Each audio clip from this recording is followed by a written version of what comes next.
guys, welcome to the Kasper Konnect, where we use technology to bridge the gap between the office and the field, and so that you feel connected to what we're doing and we feel connected to you. I want to welcome Brian, our special guest today. Fun fact, Brian used to have a podcast. Yeah. Oh, yeah. Before podcasting was like monetized and cool. That's right. Brian has always been cool. And Runner. other fun fact, He doesn't know what he's talking about. he was literally just called in here, has no idea what we're talking about, and he's so cool with Zero it. prep. We could be talking about dinosaurs. I do not know. All right. So I'm excited. We might go that direction. You never Let's know. find out. You never Change know, gears. honestly. So Drew, what are we talking about So today? we're going to actually talk about, we're going to continue a leadership conversation. And I'm kind of pulling off from a verse in Ecclesiastes 10:10. It says this: if the axe is dull and its edge is unsharpened, more strength is needed, but skill will bring success. And so I love the saying that if the axe is dull, sharpen it. So we want to talk about sharpening our skills as leaders. And so like, what would it look like for us to be engaged in ways that we can sharpen our skills that we use every day, whether we're in the office or on the field? What would it look like for us to be sharpening our skills? So for me, the very first thing I think of is like perspective. And I go to Stephen Covey's 7 Habits Highly Effective People, and he uses the same story of the guy, you know, chopping down trees, day 1, 18, day 2, 15, 10. And then the owner of the business says, how many times have you sharpened your axe? And he's like, what? I don't have time to sharpen the axe. And it's like, well, you're going to put more effort in, just like the Bible verse says. And then the other is, you know, when you're ripe, you're rotting. So the idea of an apple, it's growing, it's growing, it's growing. As soon as it's ripe, the next day it's technically started to rot. And so the perspective I want to bring everywhere I go is, I'm on my way up. I am not ripe. I will never be ripe. I'm not rotting until I'm dead. Therefore, I'm not ripe ever. And so I always have room to grow. If you think you've reached the pinnacle, if you've arrived, you're rotting. I think that for me is the very first thing.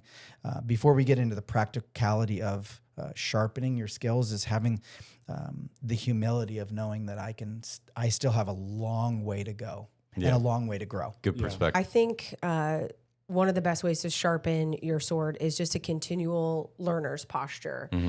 Everywhere you go, every room you're in, every conversation you're having, you can learn something. And you might be learning, you know, how not to do something, or how not to be, or how not to act, or how not to speak.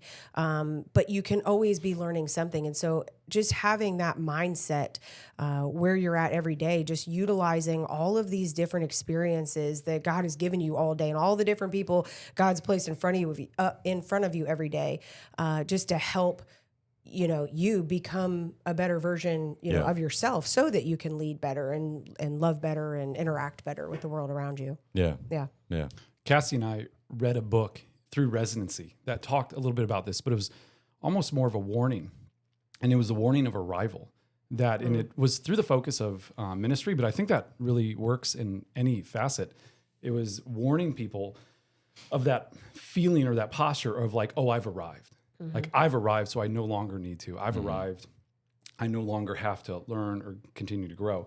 And I think all of us have been in a working environment where we've had someone above us have that same posture. And that has a different impact than having someone above you. They clearly know what they're doing. They look like they're in control. They look like they're skilled at whatever the task is. But if they're continually saying, man, I wish I knew this. Man, I'm trying to learn this. Man, I'm going after this. Like, I don't know enough. I don't know enough. That trickles down. It's contagious. Absolutely. It permeates every aspect of a job site. It permeates every aspect of a culture. And so if our leaders in the field continue to feel that way, we should feel that way. It'll go through everyone else. A practical idea is like communicating or documenting the top 3 things you learned. And, The Gap and the Gain is a good book. And it talks about like understanding your perspective of looking for the gains, not the gap between where you are and where you want to be. The same thing could be said for growth and honing your leadership skills, or just your skills as an electrician. It's like, man, what did I learn today? So when you have the perspective of I'm looking to learn something, you'll find them, instead of the opposite is, like I've arrived, and which is a kind of a spirit of pride. It's kind of the filter. It'll block out all of the knowledge, because then failure is no longer an opportunity to learn something new. Like you talked about, Cassie, it's like, man, if you fail at something, you haven't really failed. You've just learned maybe how not to do something. Like Benjamin Franklin idea. And it's like, so man, I love the idea of like, I'm looking to learn something today, and I'm going to document every day the top 3 things that I learned today and share it with the other people. Like you're it's not just for you. Yeah, it's definitely not just for you. It's for, hey, this is what I learned today. So when you talk about a superior that's like, hey, I'm going to share something I learned today, it shows them that, hey, growth is constant. Yeah. And some of the growth lands within our level of what we're like currently doing, right? I mean, because even there are things that we are going to learn that's going to be outside of what we're like currently doing. But even if you think back about this kind of proverb, if the axe is dull, it takes more energy to do it. And there's things that people are doing within their work week of just, it's been the same thing for the last 5 years. And you're like, man, why don't you see if you can sharpen that up? And like, because it might become so much more efficient. I mean, we've been in the office trying to implement more Claude. And so they're getting to ask AI stuff, and things become a little bit more efficient and move. And so probably the same thing out in the field of like, man, like some people have been wiring it this way, and someone comes along and goes, actually, if you wire it like this, it's going to save us like 10% of our time. And all of a sudden it's a new way to kind of keep it sharp on our skill set of even what we're currently doing. And so the world is constantly changing, constantly evolving, constantly moving forward. Technology, people, ideas. I mean, there's brilliant minds out there that are continuing to develop things, and if we just stay where we're at, like we will fall behind. And so it's important to continually try to learn and grow with the things that are coming out, the new things that are coming out. Yeah. So that's a good point. I appreciate this podcast so that we can talk through, like, I mean, because this really hits our values of excellence, growth, I mean, even stewardship, of being able to say, like, this is what I'm currently doing. And it's like, and I want to make sure I'm doing better in that, but also in the same sense of where it's like, we're like looking at where we want to get to, and we can recognize some of the gap and the gains that we need to work through to like start moving and progressing in that direction. But I really think it's a good way for us to kind of like go, man, like, how am I actually working to sharpen? Like, what things might people like be able to like to start looking for, like working in or doing to kind of sharpen their skills, sharpen their axe?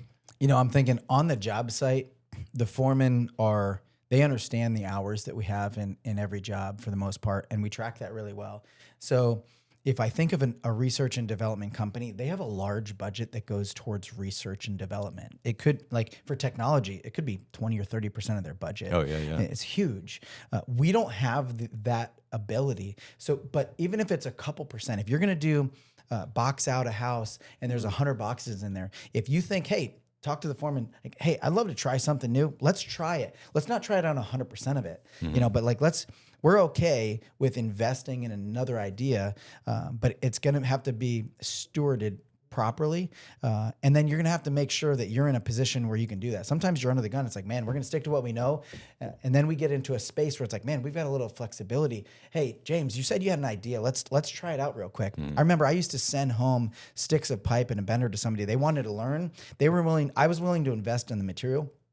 They were willing to invest on the time. So I'm like, man, I'll send you pipe home. Yeah. Go bend up a bunch of really bad stuff. Sharpen the axe. On your time and on my dime for material. And that's a great like idea of sharpening. I used to have to do that all the time, was figure out after hours, like go try a bunch of things. And luckily, my dad brought pipe home for me. Yeah. Yeah. I like that idea that you have the relationship between the leader and someone in the field.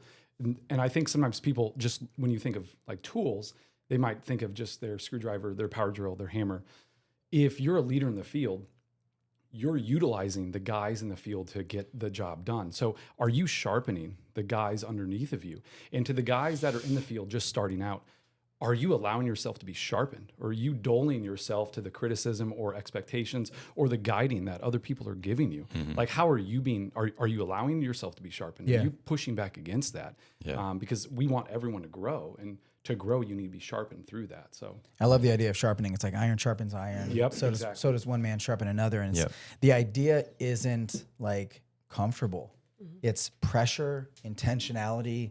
If you zoom in, there's literally pieces falling off. Those are, maybe the bad ideas or the self-confidence that you previously didn't have that somebody, spoke into you and said, no, try it again. You can do it. Yeah. So sharpening the people around you, becoming sharper by doing that, because both edges get better when each one is intentional with the right perspective of getting better. And I think we're in a time like we have so many resources at our disposal, like so many resources. So to not take advantage of them is not a good way to steward the resources like God has given you. And so it's like, I mean, just even for us in the office, like I'd say the two biggest ways are like, there's a million YouTube videos that can help you figure out, or AI, how to do something better, or how to learn like new things with just the processes that we do for accounts receivables or change orders, or like any process we have. Like there's a million people doing what we're doing, and they might be doing it better than you. And so, using the technology resources.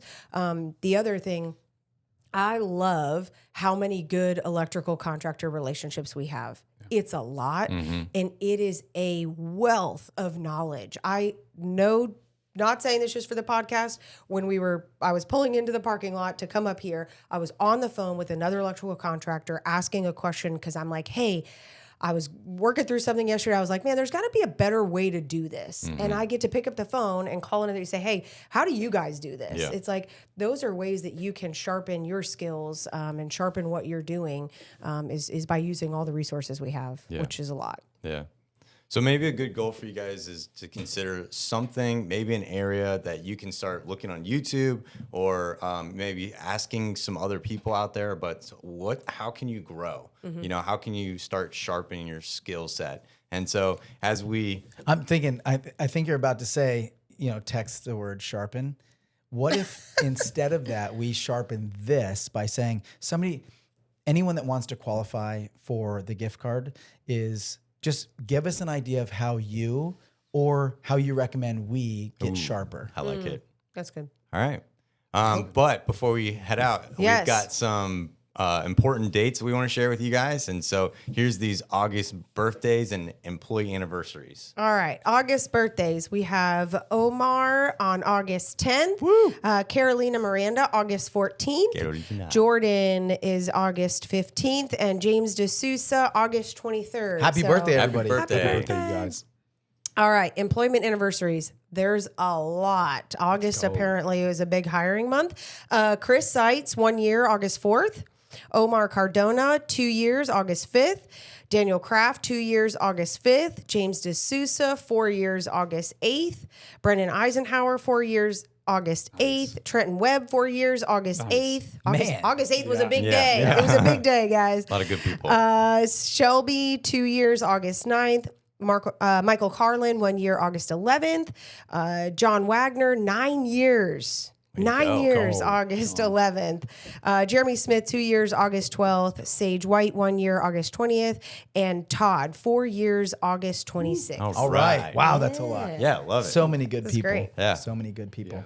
So as we talk about awesome anniversaries and awesome people, these guys and girls get awesome. We all get better by sharpening our tools, ourselves, our skill sets, and the people around us. So share how you recommend we do that, or how you do that on a regular basis for a chance to win the gift card. Awesome. See you guys. We look forward to seeing you soon. Bye.